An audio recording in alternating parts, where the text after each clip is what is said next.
C'est-à-dire que la vie de ceux qui nous regardent, la vie professionnelle, vous ne l'avez jamais connue. Mais Monsieur Sutet, vous pensez que quand on est donné à... Quand on a fait 32% à une élection européenne, 33% à une élection législative, vous pensez qu'on ne connaît pas la vie des Français? Enfin, moi, je suis très étonné de votre question parce que vous n'avez pas posé cette question à Gabriel Attal. Quand c'est Gabriel Attal, tous les observateurs sont ravis on parle de rajeunissement. Quand c'est Emmanuel Macron, on se dit enfin un jeune qui va venir bouleverser le paysage politique.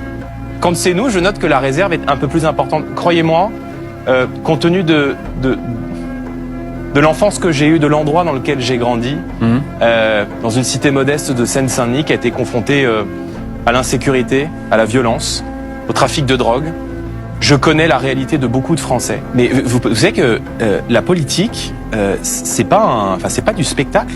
C'est-à-dire que je veux dire, ça consiste très concrètement à bosser des projets de loi, à rédiger des textes de loi, à gérer des collectivités, à prendre des décisions dans la vie des Français, ce qui sous-entend parfois de sous-peser les avantages, les inconvénients, de chiffrer, d'aller au bout, de connaître ces dossiers, de comprendre ce que vivent les Français, profession par profession.